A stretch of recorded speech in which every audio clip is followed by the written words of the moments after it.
ഇന്ത്യയിലെ ഏറ്റവും വലിയ കള്ളപ്പണവേട്ടയാണ് ഇക്കഴിഞ്ഞ ദിവസങ്ങളിൽ നടന്നത്. ജാർഖണ്ഡിലെ കോൺഗ്രസ് എംപി ധീരജ് സാഹുവിന്റെ വീടുകളിലും ഓഫീസുകളിൽ നിന്ന് പിടിച്ചെടുത്തത് ചില്ലറ തുകയൊന്നുമല്ല. 351 കോടി രൂപയാണ് അലമാരകളിലും വീട്ടിലെ രഹസ്യ അറകളിലും ഉണ്ടായിരുന്നത്. 80ഓളം ഉദ്യോഗസ്ഥർ രാപകലില്ലാത്ത 6 ദിവസം എണ്ണിയാണ് ഈ തുക തിട്ടപ്പെടുത്തിയത് തന്നെ. ഈ തുക 200ഓളം ചാക്കുകളിലും ട്രങ്ക് പെട്ടികളിലുമായി ബാങ്കിലേക്ക് മാറ്റി. ഈ പണം തൽക്കാലം ആർക്കും ഉപയോഗിക്കാനാവില്ല. കേസ് തീരുമാനമാകാൻ. ഇന്ത്യയുടെ ചരിത്രത്തിലെ ഏറ്റവും വലിയ കള്ളപ്പണവേട്ട 1ഉം 2ഉം 100ഉം കോടിയല്ല, 350 കോടിയിലേറെ രൂപയുടെ പച്ച നോട്ടുകൾ. വീട്ടിൽ രഹസ്യ അറകളിൽ ഒളിപ്പിച്ചു വെച്ച പണം 5 ദിവസം നീണ്ട റെയ്ഡിലാണ് ആദായ നികുതി വകുപ്പ് ഉദ്യോഗസ്ഥർ കണ്ടെത്തിയത്. പ്രതി കോൺഗ്രസിന്റെ എംപി ധീരജ് സാഹു. ഒഡീഷയിലെയും ജാർഖണ്ഡിലെയും ശതകോടീശ്വരനാണ് വലിയ കോൺഗ്രസ് പാരമ്പര്യമുള്ള ഈ നേതാവ്. ഇത്രയധികം ശ്രമകരമായ റെയ്ഡും നോട്ടെണ്ണലും പോലും ഒരുപക്ഷെ ഇന്ത്യയിൽ ആദ്യമായിട്ടായിരിക്കും ഉണ്ടായിട്ടുണ്ടാവുക. 351 കോടി രൂപ ധീരജ് സാഹുവിന്റെ വീടുകളിൽ നിന്നും പിടികൂടിയെന്നാണ് പ്രാഥമിക കണക്ക്. ധീരജ് സാഹുവിന്റെ കുടുംബ സ്ഥാപനമായ ബൽദേവ് സാഹു ആൻഡ് സൺസിന് കീഴിലെ ഡിസ്റ്റിലറിയിലെ നികുതി വെട്ടിപ്പ് അന്വേഷണത്തിൽ തുടങ്ങിയ റെയ്ഡാണ് ഇന്ത്യയിലെ തന്നെ എക്കാലത്തെയും ഏറ്റവും വലിയ കള്ളപ്പണവേട്ടയിലെത്തിയത്. ഡിസംബർ 6-നാണ് ബൌദ്ധ് ഡിസ്റ്റിലറിയിൽ റെയ്ഡ് തുടങ്ങിയത്.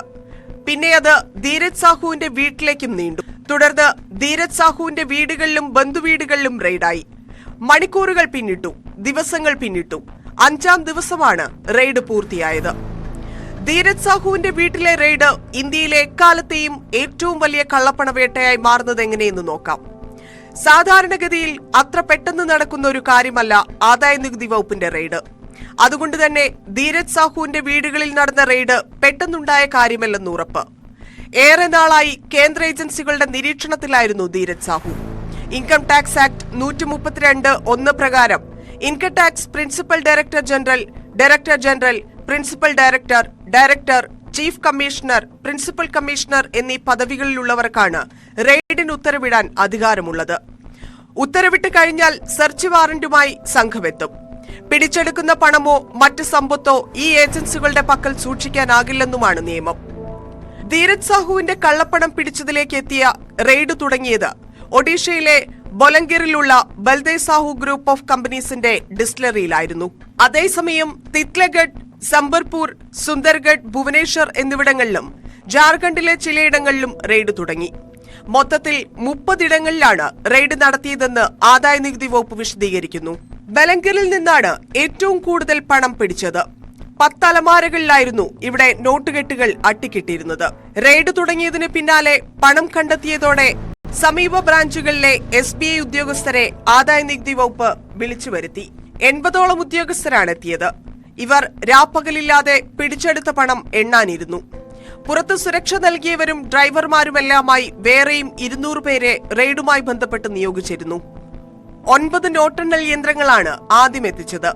ഇത് മതിയാകില്ലെന്ന് കണ്ടപ്പോഴാണ് മറ്റു ബാങ്കുകളിലെ നോട്ടെണ്ണൽ യന്ത്രങ്ങളും എത്തിച്ചത്. ആകെ 40 എണ്ണം വേണ്ടി വന്നു. ചിലത് ബാക്കപ്പായാണ് കൊണ്ടുവന്നത്. എണ്ണി തിട്ടപ്പെടുത്തിയ പണം ചാക്കുകളിലും ട്രങ്ക് പെട്ടികളിലുമാണ് നിറച്ചത്. തുടർന്നാണ് ഇവ സീഷർ ലിസ്റ്റ് തയ്യാറാക്കി ബാങ്കിലേക്ക് മാറ്റിയത്. എന്താണ് 80ഓളം ഉദ്യോഗസ്ഥർ രാപ്പകലില്ലാതെ 40 നോട്ടെണ്ണൽ യന്ത്രങ്ങളിൽ എണ്ണിയെടുത്ത 351 കോടി രൂപയ്ക്ക് സംഭവിക്കുക? കള്ളപ്പണമാണെന്ന് ഉറപ്പിച്ചു കഴിഞ്ഞ സ്ഥിതിക്ക് ഈ പണം ആർക്കാണ് ഉപയോഗിക്കാനാവുക എന്ന് നോക്കാം. Prevention of money laundering act അഥവാ PMLA പ്രകാരമാണ് ഈ പണം പിടിച്ചെടുത്തിരിക്കുന്നത്. എണ്ണി തിട്ടപ്പെടുത്തിയത് സ്റ്റേറ്റ് ബാങ്ക് ഓഫ് ഇന്ത്യയുടെ ഓഫീസർമാരും. പിടിച്ചെടുത്ത പണം എത്ര, 100ന്റെ നോട്ടുകൾ എത്ര, 500ന്റെ നോട്ടുകൾ എത്ര എന്നിങ്ങനെ ഈ ബാങ്ക് ഓഫീസർമാരുടെ സാന്നിധ്യത്തിൽ തന്നെ സീഷർ ലിസ്റ്റും തയ്യാറാക്കി. പിന്നീട് പണം പെട്ടികളിലും ചാക്കുകളിലുമാക്കി സീൽ ചെയ്തു. തുടർന്ന് SBIയിൽ ആദായ നികുതി വകുപ്പിനുള്ള പേഴ്സണൽ ഡെപ്പോസിറ്റ് അക്കൗണ്ടിലേക്കാണ് ഈ പണം നിക്ഷേപിച്ചത്. ഓരോ സംസ്ഥാനത്തും SBIയിലും RBI ഓഫീസുകളിലും തെരഞ്ഞെടുത്ത ബ്രാഞ്ചുകളിലാണ് കേന്ദ്ര ഏജൻസികൾക്ക് പേഴ്സണൽ ഡെപ്പോസിറ്റ് ഉള്ളത്. നികുതി വെട്ടിച്ചതിന് പിടികൂടിയ പണം നിക്ഷേപിക്കാനുള്ളതാണ് ഈ അക്കൗണ്ടുകൾ.